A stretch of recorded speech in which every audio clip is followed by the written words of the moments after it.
이동통신사가 음악 산업에 큰 관심을 가졌고 너희들이 예전에 도둑질한 업체니까 음원을 안 줄 거야 이렇게 얘기할 수 있을까요? 대기업의 횡포 뭐 이런 부분은 어떻게 해소할 거냐 우리 중소기업 못 살겠다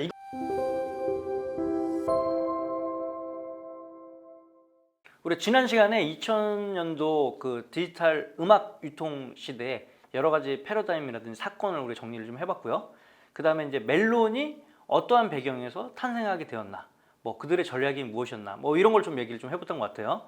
그리고 이제 멜론이 2004년 론칭이 되고 그 사이에 이제 소리바다는 계속 법적 공방을 통해서 사느냐 죽느냐를 계속 이렇게 해왔어요. 그 안에서 2000년대 디지털 음원 시대는 국내에서는 어떻게 보냐면 결국 멜론과 소리바다가 어떤 형식으로 경쟁하고 싸우는가 이런 걸 분석하는 것도 되게 재밌다고 생각을 해서 그 한 꼭지를 좀 따서 저희가 오늘 좀 얘기를 해보도록 하겠습니다. 먼저 가장 중요한 것은 2004년이라고 그랬잖아요. 2004년도에 여러 가지 이슈가 있었고 그 중에서 가장 두드러졌던 건 이동통신사가 음악 산업에 큰 관심을 가졌고 그 배경으로 멜론을 위주로 한 다양한 이동통신사 음악 서비스가 론칭이 되었다. 뭐 여기까지 얘기를 한 것 같습니다. 그렇기 때문에 멜론을 위시한 이동통신사 음악 서비스들이 결국은 소리바다라는 어떤 당시 불법 서비스를 어떤 형식으로든지 제어를 하지 않으면 이제 음악 시장에 살지 않겠다고 생각을 하기 때문에 이러한 부분에서 소리바다를 계속 지속적으로 견제를 했고 이런 시장 상황 가운데에서 소리바다는 또 생존하기 위해서 어떠한 전략을 또 치열하게 펼쳤는지 그 내용들을 오늘 또 이번 시간에 한번 짚어 가볼까 생각을 해봅니다. 일단 뭐 멜론, 소리바다 뭐 이렇게 얘기를 했었는데 우리가 이제는 뭐 이제 이쯤 되면 외워야 돼요. 2000년 5월에 어떻게 됐습니까? 소리바다 오픈이 됐어요. 이때 이제 2005년도에 그리고 뭐 1999년도 그 전에는 이제 벅스가 나왔다 이제 이런 얘기를 들었습니다. 근데 이렇게 서비스가 되다가 이 서비스가 이제 무료 MP3 파일 공유잖아요. 그러다 보니까 이제 저작권자들이 이걸 대응하기 위해서 이제 법률적인 소송을 제기했다 뭐 이런 말씀을 드렸고 그래서 계속 버티다가 어떻게 되냐면 2002년도 8월에 소리바다 2가 오픈이 돼요. 근데 이 전에 뭐가 있었죠? 7월 달에 소리바다 1이 패소를 내요. 그래서 소리바다 1이 서비스 금지 가처분을 받게 됩니다. 근데 이제 그걸 예상하고 이제 소리바다는 소리바다 2를 또 다른 형식으로 준비를 했던 거죠. 또 이런 계속 히스토리를 일어나면서 여기서 나온 여러 가지 어떤 비즈니스적인 밸류 그 다음에 거기서 나온 트래픽 이런 걸 통해 가지고 소리바다도 다양한 생존을 위한 어떤 그런 방법론들을 진행을 해요. 뭐 대표적인 게 2003년 12월에 한국기술투자라는 곳에서 한 20억 원을 이제 유치를 합니다. 그래서 본격적으로 소리바다의 어떤 그 서비스를 통해서 비즈니스 행보를 이제 소리바다가 하게 되는 겁니다. 그리고 여기서 이제 우리가 괄목할 만한 게 하나 있는데 2004년에 잘 모르겠지만 소리바다 3가 나와요. 소리바다 뭐 스타워즈 시리즈도 아니고 뭐 1, 2, 3 계속 나오는데 소리바다 3가 나오면서 2004년도 12월에 유료 서비스를 시작합니다. 그러니까 그전에는 소리바다는 어떤 거였어요? 그냥 무료로 그냥 공짜로 다 다운받을 수 있는 그런 서비스였다면 이때 부분 유료 서비스 시작합니다. 이 당시에 다운로드는 말씀드렸지만 월정액 상품 자체가 존재하지 않았고 건당으로 다운받은 종량제만 존재했을 때죠. 그래서 이때 뭐냐면 소리바다에 가면 이제 무료로 서비스를 하고 있는데 뭐 대부분의 권리자가 이 소리바다한테 되게 안티한 대립각을 세웠지만 일부 뭐 영세한 사업자들은 어때요? 여기서도 한번 유료 서비스 한번 권리를 좀 승인해보고 싶다라고 얘기해서 약간 친소리바다 성향을 갖고 있는 일부 권리자들이 여기에 라이센스를 허락을 하게 됩니다. 그래서 이 유료 서비스가 이 당시에 그냥 건당 500원짜리 상품으로 출시가 되면서 유료 서비스를 시작을 하게 돼요. 물론 이제 대다수의 이제 권리자들이 한쪽에서는 도둑질하고 한쪽에서는 유료 서비스 말이 되냐 해가지고 막 다 음원을 안 줬지만 일부 권리권자들이 여기다 유료 서비스를 줬습니다. 근데 여기서 어떻게 됐을 것 같아요? 이 결과가 어떻게 됐을 것 같아요? 잘 됐다. 예상외로 매출이 잘 됐어요. 그러니까 이때부터 약간 상황이 변하게 된 거야. 그 전까지는 소리바다 하면 권리자가 이 소리바다 서비스를 어떻게 해서든지 없애야지 이런 식으로 생각을 했는데 그런 불법 서비스 하면서 많은 사용자가 이렇게 사용하다 보고 그리고 이제 아주 부분 이게 500원짜리 상품이 거의 안 팔리던 시절에 500원짜리를 넣는데 어떻게 됐냐면 거기에 넣었던 권리권자들이 돈을 많이 가져가게 된 거야. 그러니까 이제 막 데모하고 소리바다를 없애야 된다 이렇게 얘기했던 사람들이 잠깐 기다려봐. 그럼 다시 생각해야 되는 거 아니야? 이렇게 된 겁니다. 그래서 소리바다가 요때 소리바다 3 그다음에 부분 유료 서비스를 하면서 탄력을 받게 돼요. 그러니까 아무래도 매출이 나오다 보니까 투자 쪽에서도 뭔가 숨통이 트이게 되는 거고, 그 전까지는 이 서비스 될까 망할까 이런 도박적인 어떤 관점이었다면 이때를 기점으로 가능성이 있다 이렇게 본 거죠. 근데 이 서비스의 가장 핵심은 뭐냐면 500원짜리 다운로드를 받는 건데 이게 뭐 넌 DRM이야. DRM이 없는 파일이라는 거죠. 없는 파일들을 받고 호환성이나 이런 건 뭐 100% 이게 개런티가 되는 그런 서비스를 썼다라는 거죠. 그래서 이 500원을 다운로드 받는 이 서비스를 하는 거에 대해서 다른 권리자들이 뭐라고 할 건 사실 없었는데 매출이 터졌다고 그러니까 약간 권리자 입장에서도 지금 당장 너무 음악 시장이 어렵고 힘든데 매출이 나온다고 하는데 거기를 그냥 명분상으로 그냥 무조건 너희들이 예전에 도둑질하는 업체니까 음원을 안 줄 거야 이렇게 얘기할 수 있을까요? 현실적으로 그러지 않는 거지. 그러니까 조금씩 어떤 음원 권리자들이 갖고 있는 연대가 허물어지기 시작해. 그러니까 여기서도 이 음원을 주고 먼저 많이 금방 줬던 데는 어딜까? 배고프고 힘든데. 그러니까 예를 들어서 대기업 사나 뭐 큰 데는 뭐 이 돈이 지금 직접적으로 안 들어오도 큰 타격이 없으니까 버티니까 안 줬는데 이런 마이너 영세 인디들 중심으로 한 이런 음원들은 여기에 이제 들어가기 시작하는 겁니다. 그러면서 소리 받아도 이제 이렇게 되면 좀 한번 해봄직한 거 아니야? 라는 생각을 하고 있어요. 그래서 이때 지나서 이제 2005년이 되면서 소리받아 판단을 하는 거죠. 뭐냐, 어떤 판단을 하냐면 이게 분명히 과거에 이렇게 불법 침해한 사실이 있는데 이거를 접고는 권리자들의 승인을 다 받기는 좀 불가능하지 않겠냐 생각을 해서 이때부터 어떤 걸 하냐면 과거보상을 시도하게 되는 거죠. 그러니까 과거에 우리가 침해를 한 사실이 있는데 그거에 대한 어떤 보상금을 줄게. 그 조건으로 이런 조건으로 우리 좀 계약을 해줘라 라고 얘기를 하는 거죠. 그러니까 이제 그냥 음원을 넣어도 매출이 나는데 과거 보상까지 플러스 알파를 준다고 하니까 더 많은 권리자가 이제 흔들리겠죠. 이게 왜 뭐 돈 과거 보상 옛날에 잘못했던 것도 좀 드리고요. 그 다음에 플러스 매출도 나고요. 그러니까 이제 이거 어떠지? 막 이렇게 생각을 하다가 이제 본격적으로 소리바다 5가 2006년에 나와요. 소리바다 6에서 이제 완전한 유료화가 됐다고 하는데 그거에 어떤 전초전을 했던 게 이제 소리바다 5였던 거야. 그래서 소리바다 5 서비스 오픈 베타를 2006년 4월 오픈 베타로 서비스를 한 겁니다. 그래서 이때 서비스를 하면서 바로 교보 등에게 100억을 투자를 받습니다. 본격적으로 이제 음악 서비스를 한번 해보겠다. 그래서 이게 통했던 거지. 그 이유는 뭐냐면 앞에 유료 서비스 했는데 가능성을 봤으니까 그 다음에 이제 투자가 되는 거야. 그래서 이걸로 과거 보상도 하고 뭔가 합리적이고 합법적인 서비스를 가기를 원해서 이제 소리바다 5를 가지고 이제 론칭을 해요. 그런데 이제 2006년 소리바다 5를 본격적으로 7월에 이제 이게 오픈 베타였다면 진짜 이제 본 서비스를 7월에 개시를 합니다. 이 서비스가 어떻게 됐을까? 잘 됐다. 이 서비스 잘 됐어. 이 서비스가 놀랍게도 처음 하자마자 유료 회원 있잖아. 유료 회원이 25만 명 가입했어. 그리고 2006년 10월 불과 한 3, 4개월 영업을 했는데 어떻게 됐냐면 유료 회원이 50만. 이렇게 되면서 멜론 다음에 음악 서비스 매출이 어디 많이 나냐? 그게 바로 소리바다가 된 거야. 그리고 여기는 뭐야? 소리바다는 아까 얘기했죠. 이용자, 소비자 중심이잖아. 일단은 무료로 다 이런 걸로 최적화되어 있기 때문에 소리바다는 일단 여론이나 이런 쪽에서 굉장히 지지를 많이 받고 있었고 이동통신사를 중심한 유료는 여론은 좋지 않았지. 저작권자들은 욕심장이다 이런 식으로 어떤 소비자들을 불편하게 한다 이런 인식들이 많고 뭐 뻔듯하면 그냥 소송을 가가지고 괴롭힌다 이런 인식들이 굉장히 이때 많이 팽배했을 때인 거죠. 근데 지금 뭐야? 멜론의 서비스 다음으로 소리바다가 매출이 이제 엄청나게 나기 시작하는 거야. 그러니까 이때부터 권리자들이 조금씩 허물어지다가 이제 본격적으로 돈이 나온다고 하니까 권리자들이 생각이 달라지는 거죠. 왜냐하면 멜론 입장에서는 이런 소리바다를 어떻게 해서든지 견제를 해서 더 영업을 못하게 방해를 하는 게 목적이었고 거기에는 여러 가지 명분이 있었지만 가장 큰 명분은 뭐야? 처음에 시작할 때부터 불법으로 시작한 거 아니냐. 우리처럼 합법으로 시작한 서비스가 아니기 때문에 이 서비스는 하면 안 된다라는 얘기가 있었지만 그 속내는 뭐였어? 소리바다가 굉장히 파워풀했다는 거지. 그러니까 멜론이 시장을 어떻게 장악을 하려고 그랬는데 소리바다가 생각이도 너무 세. 그러니까 이제 권리자 입장에서는 희망이 뭐야?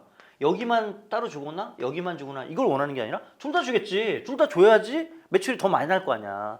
그러니까 이제 멜론은 이제 이 소리바다 가면 안 된다라는 걸 얘기를 했고 더군다나 이 멜론이란 서비스 이게 이제 로엔 엔터테인먼트라고 했을 때는 이거의 전신이 뭐야? 이게 서울음반이에요.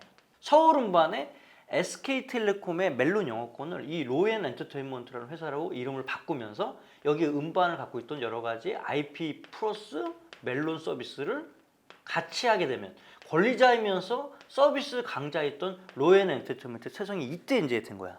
그러니까 이제 소리바다는 뭐야? 그냥 서비스잖아.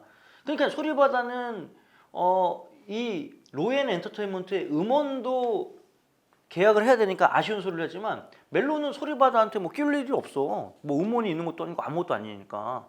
그러니까 이제 이 음원과 서비스를 동시에 그것도 이제 서울 음반이 그 당시 탑5에 들었던 권리자인데 거기를 인수를 해버렸으니까 얼마나 IP가 빵빵하겠습니까? 히트곡들이 많았을 거 아니에요.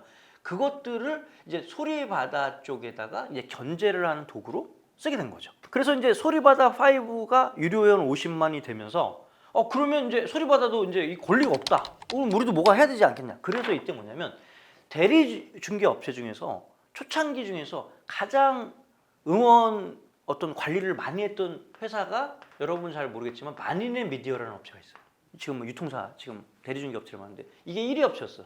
이 업체를 소리바다가 인수를 해. 그게 뭐냐? IP 플러스 서비스를 멜론을 한다고 이거야? 그러면 우리도 그럼 권리 IP 확보해. 이렇게 된 거지. 이런 형태를 보면 요즘에 우리 OTT들이 막 서로 오리지널하고 싸우는 형태를 되게 비슷한 거야. 그러니까 뭐냐면 서비스 사업자들이 회원사를 모으려면 차별화된 어떤 권리와 콘텐츠를 확보해야지 이제 올 거 아니야.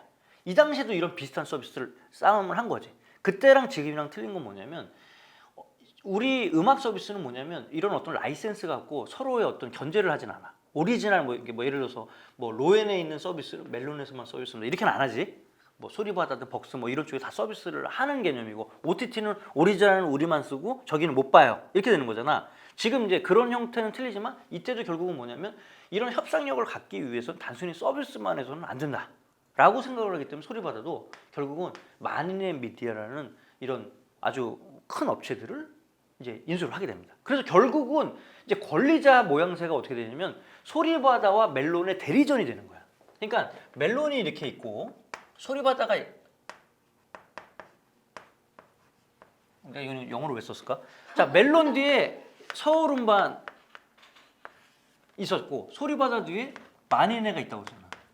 결국은 뭐냐면 여기서 뭔가 의견을 내는 거랑 여기서 의견 내는 건 어때요? 그러니까 멜론적인 느낌으로는 여기에 정책을 얘기하는 거고 이 마니네 미디어는 소리바다 입장에서 얘기를 해. 그렇기 때문에 이거의 속내를 모르는 대중들은 어떻게 생각해? 같은 권리자들과 권리자들이 어때? 대결하는 구도가 되는 거야. 그러니까 이제 이 프레임이 나오니까 어떻게 돼? 소리바다가 더 이상 불법 서비스가 아닌 거야. 왜냐면 소리바다가 좋습니다. 그러면서 이 마니미드 플러스 여기 점재연 젊은 제작자 연대라고 또 해가지고 이 소리바다 친소리바다에 하는 그런 어떤 제작자들이 모여서 무슨 연합을 만들었어. 그래서 여기는 여기 나름대로의 소리를 내면서 소리바다가 좋은 서비스고 야 이 대기업이 중소기업을 막 죽이려고 한다. 그래서 엄청나게 막 이제 프레임을 가한 거고 여기는 서울 음반을 중심으로 해서 우리가 얘기했던 디발협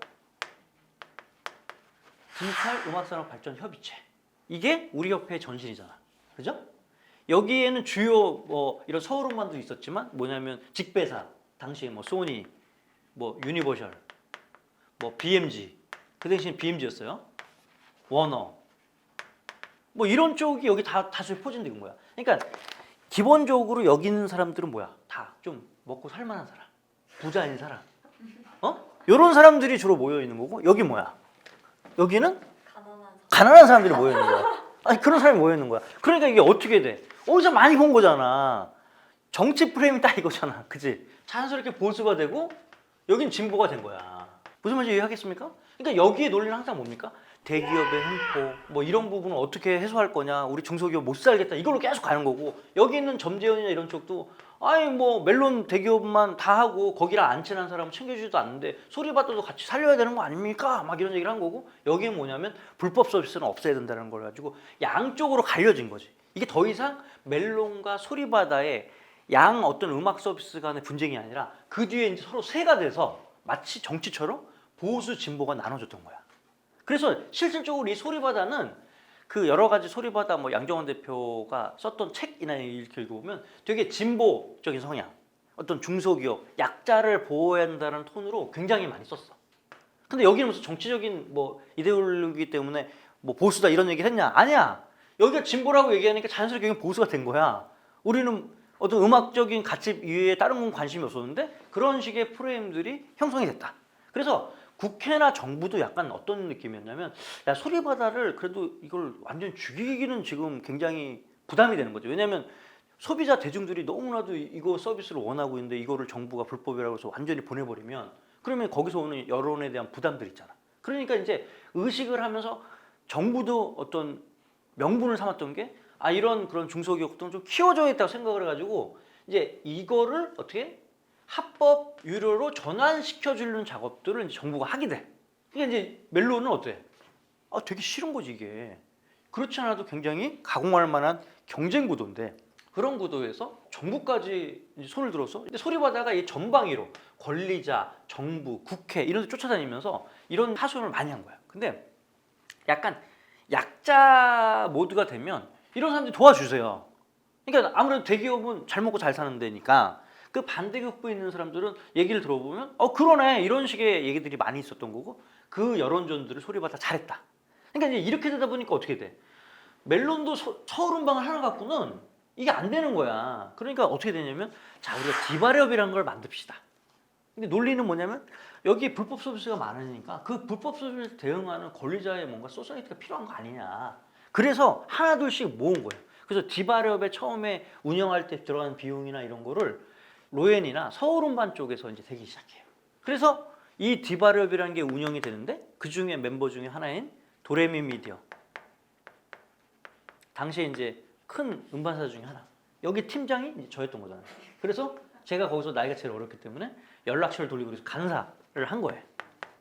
그러면서 이제 이 소리바다에서 여러 가지 그런 어떤 여론을 하면 그거에 대한 대응을 한 거지. 그거를 어떻게? 멜론이나 서울음반 또는 SK텔레콤의 입장에서 얘기하기는 부담스러우니까 여기 세를 다 모은 거야. 그래서 더 대다수의 권리자들이 그걸 원한다라는 식의 어떤 세를 한 거고 소리바다도 이렇게 보니까 얘네들 돈 많은 애들 다 모여가지고 괴롭혀요. 못 살겠어요. 이게 말이 됩니까? 그러니까 또 대중은 뭐냐면 소리바다가 인기가 많잖아. 그럼 여기 편을 듣는 거야. 그러니까 여론조원에서는 항상 여기가 밀렸다. 그리고 여기가 뭔가 돈독이 오른 사람처럼 보이잖아. 이렇게 느낌상 보면 막 그런 느낌이잖아. 그러니까 이제 약간 여론조원에서 약간 밀리는 건 분명히 있었다라는 거예요. 이제 이렇게 되다가 결정적인 사건이 하나 이제 벌어져요. 뭐냐면 2007년 10월 당연히 서울음반이 소리바다에 소송을 걸었을까요? 안 걸었을까요? 걸었겠지. 여기만 건 게 아니라 뭐 JYP도 그렇고 뭐 이런 뭐 잘 나가는 회사들이 여기에 걸었었어.